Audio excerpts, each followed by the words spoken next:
नमस्कार दोस्तों, स्वागत है आपका हमारे YouTube चैनल महेश प्रजापति में। आज हम आपको हिंदी मीडियम का ज्योमेट्री का सेकंड जो पेपर है वह सॉल्व करके बताने वाले हैं। पूरा का पूरा पेपर यहाँ पे एक्सप्लेन कर देंगे, इससे आप इसको सॉल्व कर लीजिएगा जिससे कि आप जो एग्ज़ाम आने वाला है उसकी एक तैयारी आपकी हो जाएगी। तो बने रहिए हमारे वीडियो पे। यदि हमारे चैनल पे आप नए हैं तो चैनल को सब्सक्राइब करके साइड में दी गई बेल बटन जरूर दबाइए जिससे कि आने वाले एजुकेशनल, मोटिवेशनल और एजुकेशनल टिप्स की वीडियो लगातार आपको मिलती रहे। तो चलिए स्टार्ट करते हैं आज की वीडियो। देखिए यहाँ पे सबसे पहले मैं बता रहा हूँ ये पेपर 2 घंटे का है और यह जो प्रैक्टिस पेपर है यह बीएमसी द्वारा बच्चों को अप्लाई दिया गया है। और इस पेपर को अगर आपको पाना है तो आपको गूगल प्ले स्टोर से हमारा क्वेश्चन बैंक ऐप डाउनलोड करना पड़ेगा। उस क्वेश्चन बैंक में हमने यह अलजेब्रा ज्योमेट्री के और भी अदर सब्जेक्ट के 2-2 पेपर प्रैक्टिस पेपर अपलोड किए हैं। जल्द ही और भी पेपर आता है तो आपको वहाँ पे मिल जाएगा और क्वेश्चन बैंक भी आएगा तो वहीं पे मिलने वाला है। ओके, तो चलिए फर्स्ट यहाँ पे सारी सूचनाएँ देखिए। लास्ट टाइम भी मैंने सूचनाएँ आपको बता दिया था, तो आई थिंक सूचनाओं को फिर से दोबारा बताने की ज़रूरत नहीं पड़ेगी। लेकिन एक बार और बता दें, कुछ बच्चे अगर न्यू हो गए तो यहाँ पे देखिए जो लिखा है पहला सूचना, सभी प्रश्नों को हल करना अनिवार्य है। मतलब सभी से क्वेश्चन नंबर 1, 2, 3, 4, 5 ऐसे सारे के सारे क्वेश्चन अनिवार्य है, मतलब इसमें से कोई भी ऑप्शन नहीं है। ओके, नेक्स्ट क्वेश्चन नंबर 2 पे आते हैं। गणक यंत्र का उपयोग करना वर्जित है, मतलब आपको कैलकुलेटर का यूज़ नहीं करना है। नेक्स्ट थर्ड में है, प्रश्नों के दाहिनी ओर की संख्या उनके अंक दर्शाती है, मतलब जो दाहिनी साइड में जो मार्क्स दिख रहे हैं, जैसे 4 दिख रहा है आपको, 4 दिख रहा है, ये 4 क्या है? मार्क्स है, सब मार्क्स दिखाता है, आपको पता ही होगा ये सब बातें। नेक्स्ट, जहाँ आवश्यक हो वहाँ आकृति बनाए, जहाँ ज़रूरत हो वहाँ पे आकृति ज़रूर बनाए। ज्योमेट्री में आकृति बनाना ही पड़ता है, जहाँ पे दी होती है बनाइए, जहाँ पे बनती है वहाँ बनाइए, और रचना में तो बनाना ज़रूरी है ही भाई। रचना के निशान स्पष्ट हों, और जो भी आप रचना करते हैं वहाँ पे जब चाप मारते हैं, ये सब चाप ऐसे मारते हैं ना, सब क्लियर होना चाहिए। कहीं भी कोई मार्किंग करे सब कुछ क्लियर, क्योंकि बच्चे क्या हल्का सा मारते हैं, डर लगता है कहीं गलत तो नहीं हो जाएगा। कुछ नहीं यार, जो करे आप सब सही है। नेक्स्ट आगे चलो। बहुविकल्पी प्रश्नों के उत्तर लिखते समय प्रश्न को लिखकर उनके पर्याय के वर्णाक्षर लिखें। मतलब कि जो बहुविकल्पी मतलब जिसमें विकल्प एमसीक्यू टाइप क्वेश्चन दिया गया है, इनको क्या है, जस्ट क्वेश्चन लिख करके, क्वेश्चन का नंबर लिख करके उसके सामने ए बी सी डी जो भी ऑप्शन है वह लिखना है। इसमें आपको हल करके बताना नहीं। अगर इसको आप हल करना चाहते हैं तो आपके आंसर शीट के लास्ट पेज पे जाइए, वहाँ पे आप लिखिए रफ। अगर आप इंग्लिश में नहीं आता है देन यू कैन राइट इन हिंदी। हिंदी या इंग्लिश में कोई भी रफ लिखिए, उसमें जितना आपको लिखना है, जितना प्लस माइनस डिवाइड मल्टीप्लाई जो करना है करिए, और लास्ट में उस पेज को ऐसे कैंसिल कर दीजिए। ओके, पेन या पेंसिल से किसी भी कैंसिल कर सकते हैं, लिखना आप पेन से भी कर सकते हैं, लेकिन लास्ट पेज में।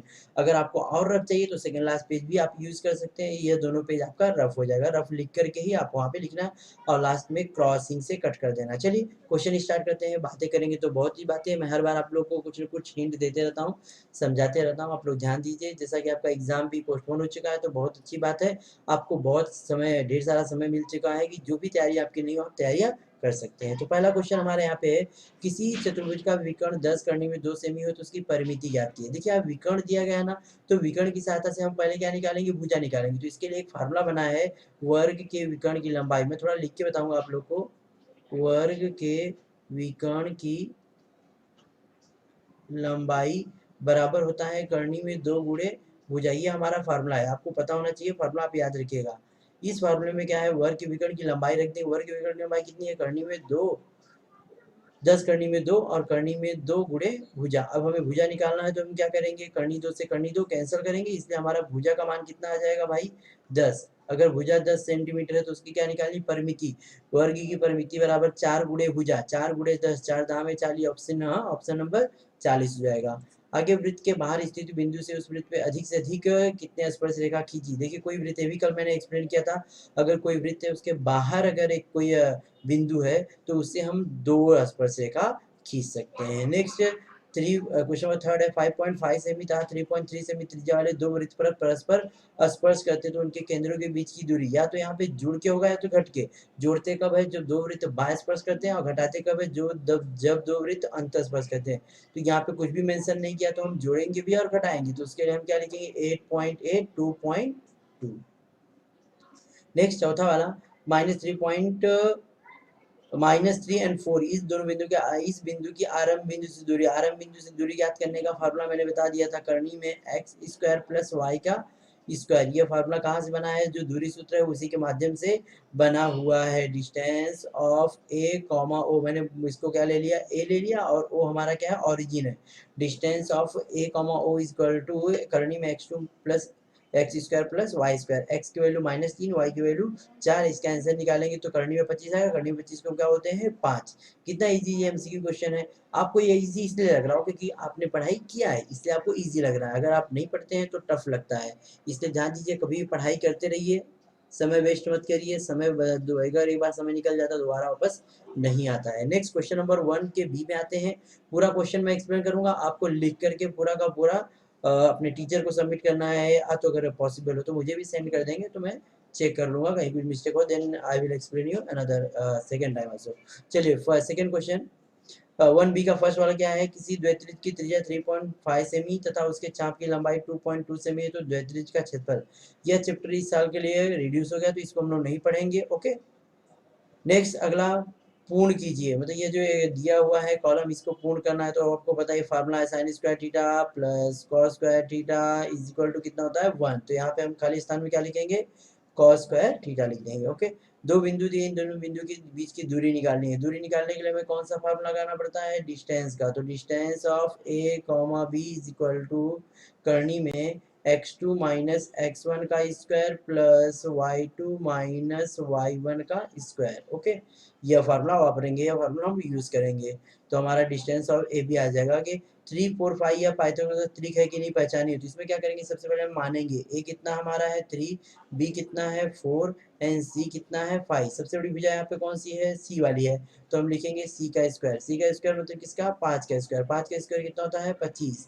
अब बची कौन सी, दो भुजा और बच गई, ए का स्क्वायर प्लस बी का स्क्वायर। ए का स्क्वायर मतलब किसका, 3 का स्क्वायर प्लस 4 का स्क्वायर। 3 का स्क्वायर कितना होता है भाई 9 प्लस 4 का स्क्वायर 16। ये भी कितना आ गया 25।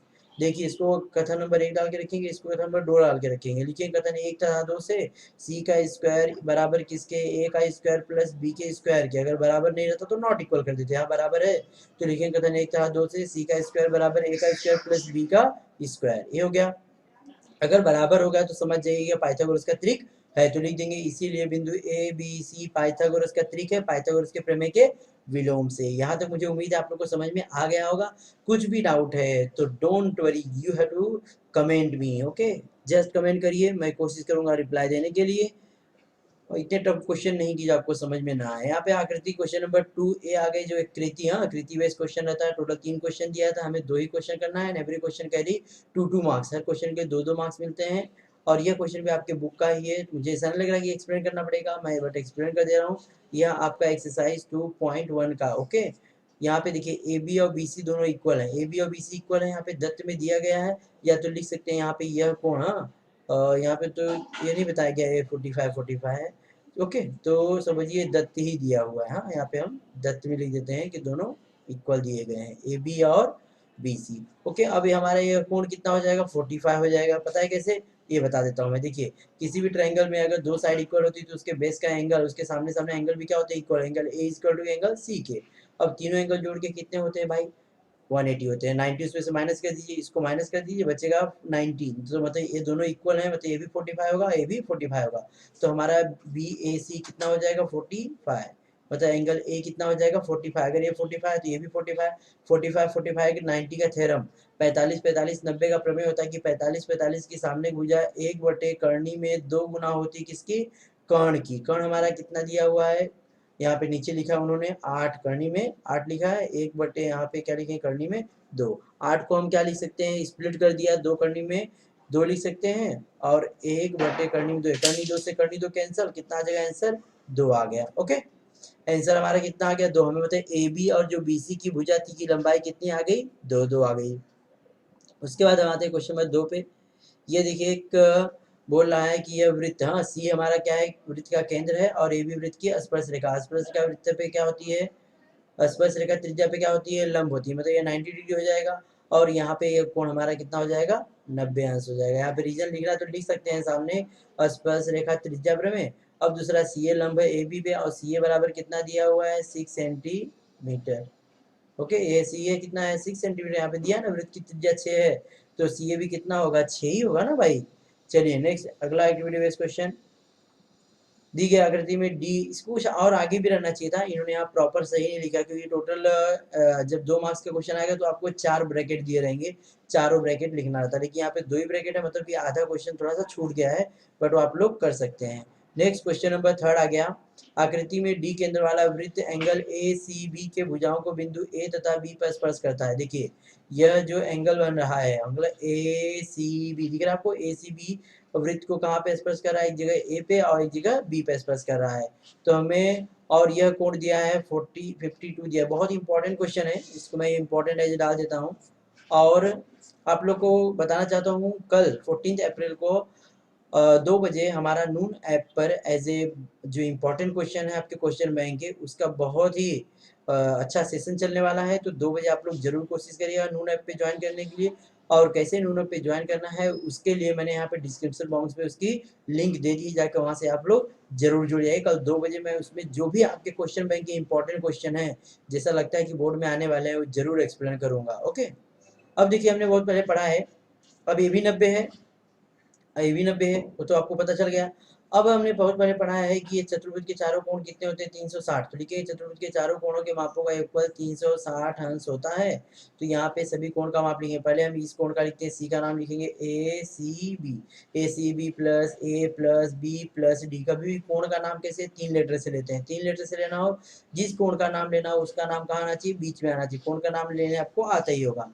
तो कोण का नाम लेकर के हम तीनों कोण का नाम रख देंगे यहाँ पे, और ए डी, हाँ कौन सा हमें ज्ञात करना है, ए डी बी हमें क्या करना है, ज्ञात करना है। तो तीनों को जोड़ देते हैं और क्या करते हैं, 360 में से माइनस कर देंगे, तो ये हमारा आंसर आ जाएगा।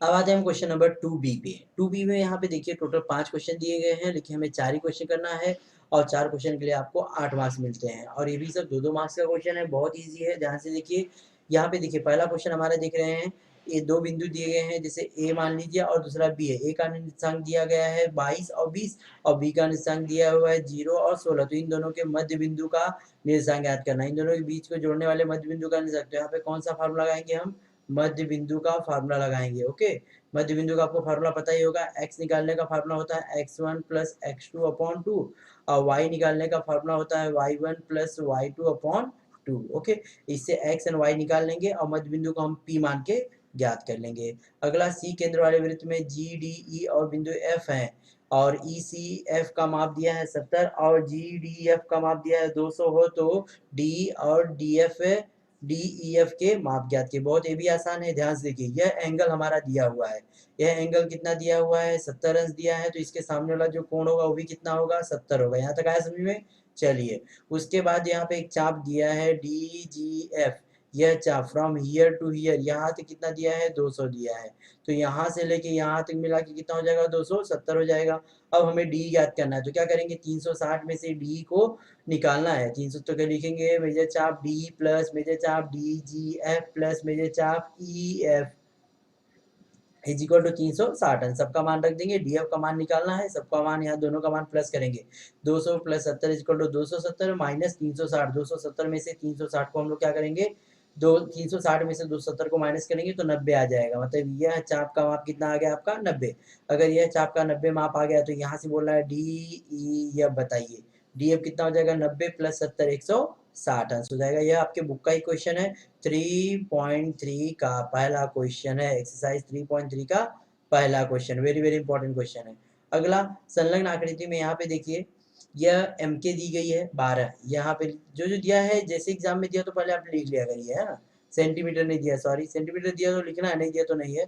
और के एल कितना दिया है, 6√3 सेंटीमीटर 3 दिया हुआ है, तो वृत्त की त्रिज्या ज्ञात। तो हम इसको कैसे ज्ञात कर सकते हैं, पाइथागोरस की हेल्प से हम क्या निकाल लेंगे, एम एल, एम एल हमारी 6 आ जाएगी। अगर एम एल 6 है, अब देखिए यह 6 है तो बोल रहा है कोण के और कोण एम का मान ज्ञात कीजिए, यह 6 है, तो इसके जो सामने वाला देखिए, इसके कहाँ, यह जो 6 है एम एल 6 है, तो एम की क्या है, उसकी डबल है, मतलब कर्ण उसका डबल है, मतलब M L upon M K is equal to 6/12 काट देंगे तो M L upon M K is equal to 1/2।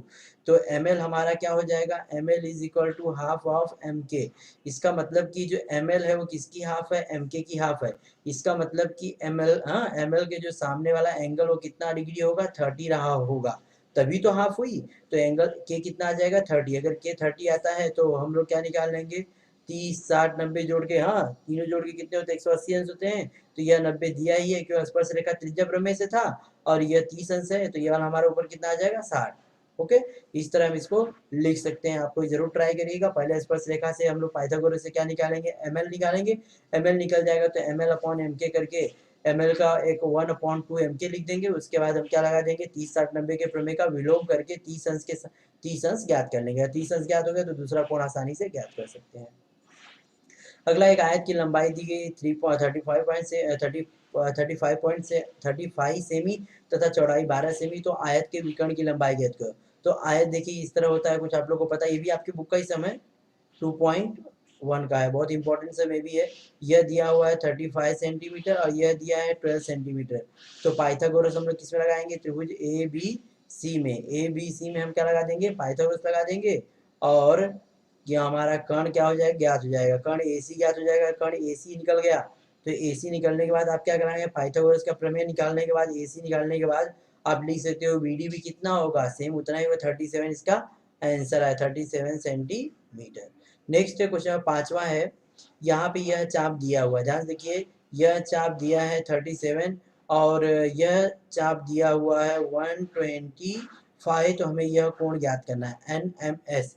जो कोण NMS होगा वह इन दोनों चाप के माप के अंतर का आधा होगा। मतलब NMS is half of major चाप NS माइनस मेजर चाप EF। ओके, अब यह चाप दिया है 125। 125 में से 37 माइनस कर देंगे, जो बचेगा उसका हम आधा कर देंगे। तो यह जो बाहर का कोण NMS दिख रहा है वह ज्ञात हो जाएगा। इस तरह हमने क्वेश्चन नंबर 2B भी एक्सप्लेन कर दिया। अब हम पढ़ते हैं क्वेश्चन, सर एक और क्वेश्चन इसमें है, वैसे 5 ही क्वेश्चन रहता है बट यहाँ पे 6 क्वेश्चन दिया है तो कोई बात नहीं, मैं भी एक्सप्लेन कर दूंगा। देखिए पी केंद्र वाला वृत्त खींचिए, रचना वाले चैप्टर से है। चलिए खींच देंगे, जैसा उन्हें बोला वैसे ही करना है, हमें कुछ अपने मन से नहीं करना है।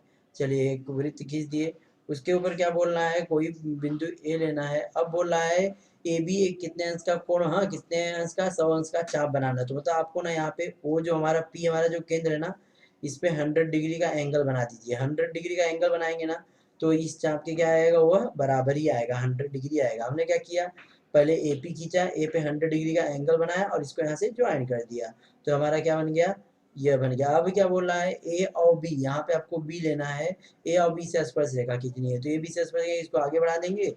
यहाँ A पे रख के 2 चाप मारेंगे, एक चाप ऊपर से नीचे एक ऊपर नीचे, इसको आपको ज्वाइन कर दिया। बुक का समय ऐसा है, ऐसे ही 20 को भी आगे बढ़ा देंगे, बी पे रख के 2 चाप मारेंगे, यहाँ पे रख के ऊपर, यहाँ पे इस नीचे ऊपर नीचे ऊपर नीचे, इसको भी हम क्या करेंगे ज्वाइन कर देंगे। ओके, तो यह स्पर्श करे या ना टच करें, देखो यहाँ वृत्त को टच की, यहाँ भी वृत्त को टच की, हमारी स्पर्श रेखा हो गई। तो क्वेश्चन नंबर 6 भी एक्सप्लेन किए।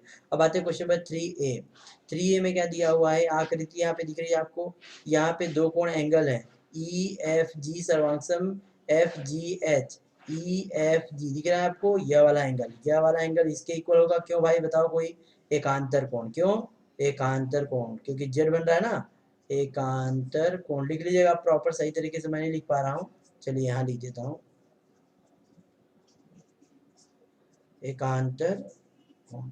उसके बाद अंतलिखित यह वाला जो कोण होगा जो EFG किसका हाफ होगा GEG का। ओके, तो लिखेंगे यहाँ पे इज हाफ ऑफ मेजर चाप EG।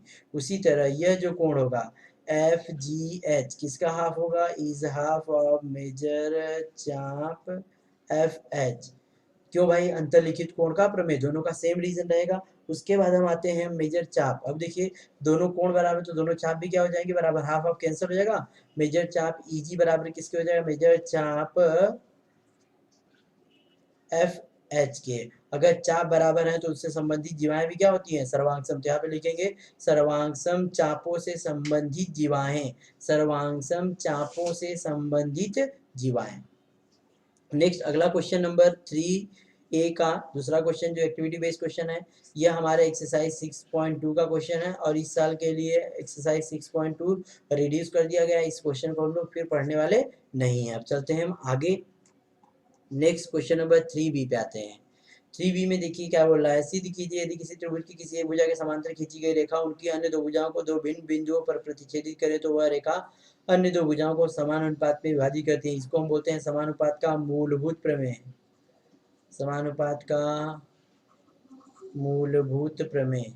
यह प्रमेय बहुत ही इंपॉर्टेंट, जैसा मैंने बताया था आपको, तो मैं इसको एक्सप्लेन नहीं करूंगा, आपके बुक में देख लीजिएगा, या तो मैंने इसकी सेपरेट वीडियो बनाई है, वो भी आप देख सकते हैं, हिंदी मीडियम में सेपरेट वीडियो मैंने बनाई है। उसके बाद जांच कीजिए कि बिंदु समकोण त्रिभुज के विशेष बिंदु। समकोण त्रिभुज कब होंगे, जब हम पहले क्या निकालेंगे, पी क्यू निकालेंगे, क्यू आर निकालेंगे और पी आर निकालेंगे। कैसे निकालेंगे, डिस्टेंस का फार्मूला निकालेंगे, डिस्टेंस का निकाल के पहले पी क्यू निकालेंगे, फिर क्यू आर निकालेंगे, फिर पी आर निकालेंगे। उसके बाद हम क्या करेंगे, देखेंगे कि दो भुजाओं का अगर योगफल, हाँ, दो भुजाओं के वर्गों का योगफल बड़ी भुजा के वर्ग के बराबर आता है तो जो भी हमारा त्रिभुज पी क्यू आर रहेगा क्या हो जाएगा, समकोण है। जैसे हम पाइथागोरस ट्री लगाते हैं, सेम ऐसे यहाँ पे लगाना है। नेक्स्ट क्वेश्चन नंबर 3 यहाँ पे आकृति में 8 मीटर था 4 मीटर लंबाई वाले दो खंभे, एक 8 मीटर है एक 4 मीटर है। 4 मीटर खंभे की परछाई 6 है, तो बड़े वाले खंभे की हमें ऊंचाई परछाई क्या करनी है, ज्ञात करनी है, इसको हम x मान लेते हैं। अब देखिए दोनों त्रिभुज समरूप होंगे, क्यों समरूप होंगे, पहला कोण r बराबर होगा कोण c के, प्रत्येक कोण 90 अंश, और ऊपर का कोण क्या होगा, a बराबर b के। क्यों, क्योंकि अगर सूरज की परछाई पड़ती है ना, तो ऊपर जो कोण बनता है, एंगल बनता रहता है, वो क्या होता है, सेम होता है, भले साइज छोटा या मुंह बड़ा हो, लेकिन जो ऊपर एंगल बनेगा वो कितना रहेगा, सेम। तो यहाँ पे कोको कसौटी से दोनों त्रिभुज समरूप होंगे। अगर दो त्रिभुज समरूप, मतलब त्रिभुज हमारा पी क्यू आर समरूप किसके हो जाएगा, ए बी सी के। कौन सी कसौटी भाई, कोको।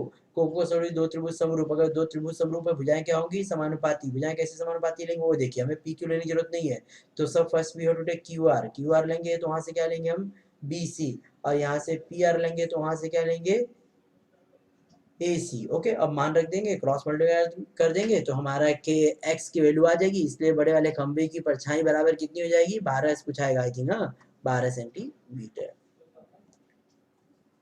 उसके बाद नेक्स्ट अगला वाला क्वेश्चन, ये भी क्वेश्चन आपके बुक का ही है, it is given in exercise 3.2, बहुत ही इंपॉर्टेंट क्वेश्चन है।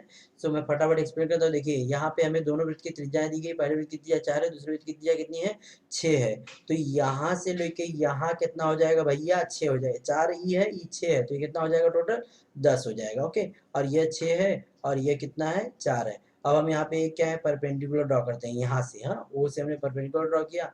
अब यहाँ से यहाँ 6 है, ध्यान दीजिएगा, यहाँ से यहाँ 6 है और यह दिया है कितना, 4 है, तो ये भी कितना होगा, 4, मतलब ये जो बचा हुआ रहेगा समझो इसको डी ई मान लेते हैं, ई मान लिया हमने, ई तो दिया, सॉरी एफ, तो ए एफ हमें ये दिख रहा है और ये हमारा 10 है, और ये कितना हो जाएगा, बी एफ आपका कितना हो जाएगा भाई, 2 हो जाएगा। ओके, बी एफ 2 हो जाएगा, और ए भी हमारा कितना दिया हुआ है, 10 अभी निकाले थे।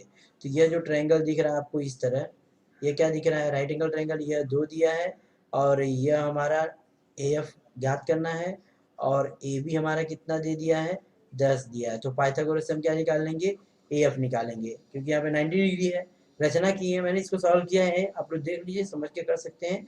तो ए एफ आ जाएगा, जब ए एफ आ गया तो यह जो चतुर्भुज दिख रहा है आपको, यह चतुर्भुज दिख रहा है, ये क्या चीज है, आयत है, और आयत की सभी भुजाएं सर्वांग होती है, मतलब ए एफ बराबर किसके हो जाएगा, सी डी के। अगर ए एफ का मान 10 आएगा तो सी डी भी कितना हो जाएगा, 10 ही आएगा, बट 10 नहीं आएगा, मैं बता रहा हूँ जस्ट वैसे ही, ये समझ लीजिएगा। ओके, नेक्स्ट अब आते हैं क्वेश्चन नंबर 4 पे। क्वेश्चन नंबर 4 आपके बुक का ही क्वेश्चन रहेगा, कहीं बाहर का नहीं रहेगा, तो प्लीज आप इसको भी देख लीजिए, कर लीजिएगा।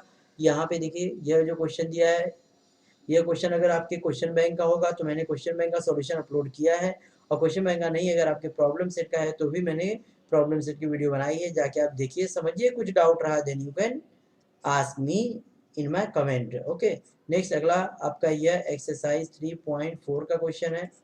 सो मुझे एक्सप्लेन करने की जरूरत नहीं पड़ेगी, खाली थोड़ी सी हिंट दे दूंगा कि ये जो चतुर्भुज चक्री है, चक्री चतुर्भुज समूह कोण क्या होते हैं, संपूरक होते हैं। यह कोण दिया हुआ है, सॉरी यह कोण हमें ज्ञात करना है, और यह कोण दिया है, यह कोण कितना 110 है, तो उसके सामने वाला यह कोण कितना हो जाएगा, दोनों जोड़ के कितने होते हैं, 180 अंश ना, तो ये कितना हो जाएगा, 70 हो गया। अभी पी क्यू बराबर किसके है, पी क्यू बराबर आर क्यू के। ओके, इस तरह दिया हुआ है, और यह दिया है कोण 70 है, और यहाँ पे कुछ और दिया है, कुछ देख लेते हैं फटाफट, नहीं और कुछ दिया नहीं। अब देखिए ये 70 है, तो टोटल जोड़ के कितने होते हैं, 180 होते हैं, 180 में से क्या करेंगे, माइनस कर देंगे, तो ये कितना आएगा, 110, 110 में से कितना है, 55, मतलब यह एंगल कितना हो जाएगा, 55 हो जाएगा, और यह एंगल भी कितना हो जाएगा, 55 हो जाएगा, दोनों एंगल 55 हो जाएंगे। और पी क्यू आर ज्ञात करना था। पी क्यू आर देखिए, यह भी जो एंगल पी एस आर है वो किसका आधा होगा, इज हाफ ऑफ मेजर चाप पी क्यू आर। क्यों भाई, अंतर्लिखित कोण का प्रमेय, यह 110 बराबर 1/2 मेजर चाप पी क्यू आर हमें ज्ञात करना है। तो 2 का यहाँ भाग है, उधर जाएगा तो गुणा, तो 200, हाँ 2 का गुणा 110 में करेंगे 220, मतलब मेजर चाप जो बड़ा वाला आपका चाप है पी क्यू आर कितना आ जाएगा 220 आएगा। बुक का इस समय कोई डाउट नहीं होना चाहिए। नेक्स्ट अगला क्वेश्चन बहुत बहुत इंपॉर्टेंट क्वेश्चन है। A M T H E दो त्रिभुज समरूप है, दोनों त्रिभुज समरूप है। देखिए दोनों में एक नाम सेम मिल रहा है, एक नाम सेम मिल रहा है, मतलब इसको हमें क्या करना है, डायरेक्टली बना देना है। बना सकते हैं आप, मैं एक्सप्लेन नहीं कर रहा हूँ बिकॉज बुक का ही समय। और 4.4 का 4.1 का लास्ट क्वेश्चन है। अगला क्वेश्चन नॉन टेक्सचुअल क्वेश्चन आता है जो आपके बुक के बाहर का होता है, ये भी बोर्ड में आया हुआ क्वेश्चन है, इंपॉर्टेंट क्वेश्चन इसको माना जाता है। अब इसमें देखिए क्या कर रहा है, यहाँ पे सबकी परिमिति, परिमिति में क्या है, चारों भुजाओं का योगफल दिया गया है और यहाँ पे आधार की लंबाई दी गई 12। तो हमने मान लिया कि यह बराबर इसके, क्योंकि एक दोनों इक्वल होंगे, क्योंकि वृत्त के बाह्य बिंदु से खींचे गए स्पर्शरेखा क्या होते हैं, सर्वांग सम। एपी बराबर किसके हो गया, ए क्यू के, और बीपी बराबर किसके हो गया, बी आर के, और क्यू सी बराबर किसके हो गया, सी आर के। इसको हमने क्या मान लिया, जेड मान लेते हैं। यहाँ तक आया समझ में आपको, मान लेंगे। हाँ पहले लिख देंगे एपी बराबर ए क्यू, सभी हाँ लिख देना आप कि वृत्त के बाह्य बिंदु से खींचे गए स्पर्श रेखाखंड सर्वांग सम होते हैं, इसलिए माना एपी बराबर ए क्यू बराबर x सेंटीमीटर और बीपी बराबर बी आर बराबर y सेंटीमीटर और सी क्यू बराबर सी आर बराबर जेड सेंटीमीटर। और उसी में आधार हमारा दिया, आधार का नाम क्या है, बी सी। बी सी बराबर क्या हो जाएगा भाई, B R plus R C, मतलब 12 बराबर वाई प्लस जेड, मतलब वाई प्लस जेड का वैल्यू आपको पता चल गया है। अब देखिए यहाँ पे परिमिति दिया, परिमिति में तो क्या होता है, सभी भुजाओं का योगफल। तो क्या लिखेंगे हम, A B plus B C plus A C बराबर कितना हो जाएगा भाई, 44 सेंटीमीटर। अब ए बी को हम क्या लिख सकते हैं, x प्लस वाई, और बी सी क्या लिख सकते हैं, y plus z. A C को क्या लिख सकते हैं, x plus z is equal to 44। Okay, इतना ही 44 लिखना खाली। अब देखिए x plus y, y plus z, y plus z का मान कितना हमने लिखा, 12 लिखा था, 12 रख देंगे। और x यहाँ पे भी x है, यहाँ पे भी x, कितना हो जाएगा 2x, 2x plus Y plus Z, और इसकी जगह हमने क्या लिख दिया, 12 बराबर 44। अब एक्स वाई जेड फिर से आ गया, एक्स वाई फिर से आ गया, एक्स प्लस जेड आ गया, फिर से एक्स प्लस जेड फिर से क्या रख देते हैं, 12। और प्लस पहले का 12 पढ़ाइए कितना हो जाएगा, 44 रखना है यहाँ पे। हाँ गलती से हो जा रहा है 144, 12 12 24 हो गया, 2x is equal to 44 minus 24 उस भेज देंगे तो 2x इज इक्वल टू कितना आ जाएगा 20, x का मान कितना आ जाएगा 10 आ जाएगा। यहाँ पे भले नहीं दिख रहा हो, मैं यहाँ पे पिक होगा नहीं दिख रहा, लेकिन आप लोग समझ के कर लीजिएगा। तो ये इस तरह हमने क्या किया, x का मान ज्ञात कर लिया। अगर x का मान ज्ञात किया तो लिख सकते हैं कि वृत्त के बाह्य बिंदु से खींचे गए स्पर्श रेखाखंड क्या होते हैं, सर्वांग सम होते हैं। इसलिए यह बराबर इसके पहले से हमने लिखा ही था, इसलिए बिंदु ए से खींचे गए स्पर्श रेखाखंड की लंबाई कितनी हो जाएगी, 10 हो जाएगी। ओके, आया समझ में आपको। नेक्स्ट अगला क्वेश्चन थर्ड पे आते हैं, सेकंड पे आते हैं। 3.2 सेमी त्रिज्या का एक वृत्त बनाइए। चलिए वृत्त बना लीजिएगा, जैसा बोल रहा है वैसे। ये तो आकृति वाले सवाल में ऐसे होता है, जो आपको बना, जो इजी है उसको बना लीजिए। हाँ ये बन गया। उसके बाद आपको केंद्र, हाँ केंद्र से कितनी दूरी लेना है, 7.2, हाँ 7.2 की दूरी बिंदु बिंदु बी लेना है। तो पहले हम त्रिज्या दिखा देते हैं भाई, हमने कितना त्रिज्या लिया, 3.2 लिया है। अब इसको क्या करते हैं और आगे बढ़ा देते हैं। अब यहाँ पे 7.2 की दूरी पे हमें बी लेना, तो एक चाप मार देते हैं। तो यह हमारा केंद्र का नाम ए रखे हैं, इसको हम क्या लेते हैं, यहाँ पे बी लेते हैं। अब बी ए बी जो दिख रहा है आप इसको ना दो भागों में डिवाइड कर देंगे। दो भाग में डिवाइड करेंगे तो यहाँ पे ए पे रख के हाफ हाफ चाप मार दिए। ये चाप जो लंब रेखा बनी, कभी अंदर भी हो सकती है कभी बाहर भी हो सकती है, तो उसका आप टेंशन मत लीजिएगा। ये हमारी स्पर्श रेखा नहीं है, हमें स्पर्श रेखा कहाँ से खींचना है, बी से खींचना है। यह आपका 4.2 का लास्ट क्वेश्चन है ना, क्वेश्चन नंबर 7वां या 6वां, इसी तरह क्वेश्चन है, आपको समझ में आ गया होगा देख कर ही। तब यहाँ जो हमारा केंद्र बनेगा उसका नाम क्या देंगे, हम एम देंगे। एम पे रख के सेंटर की दूरी लेके ऊपर चाप मारेंगे, नीचे चाप मारेंगे। इसका नाम लेते हैं सी, इसका नाम लेते हैं डी। एक बार सी से बी को जोड़ देते हैं, सी बी हो जाएगा, और एक बार बी से डी को जोड़ देते हैं, बी डी हो जाएगा। सॉरी सही से जोड़ दीजिएगा आप। तो इस तरह हमें स्पर्श रेखा खींच सकते हैं। तो इस तरह यहाँ पे मैंने आपको हिंदी मीडियम का ज्योमेट्री का एक क्वेश्चन पेपर, जो कि बहुत इंपॉर्टेंट क्वेश्चन पेपर था, इसमें सम भी बहुत अच्छे-अच्छे थे, इंपॉर्टेंट क्वेश्चन थे, जो कि मैंने एक्सप्लेन कर दिया है। वीडियो कैसी लगी कमेंट में ज़रूर बताएँ, वीडियो अच्छी लगी तो अपने दोस्तों में ज़रूर शेयर करें। Thank you.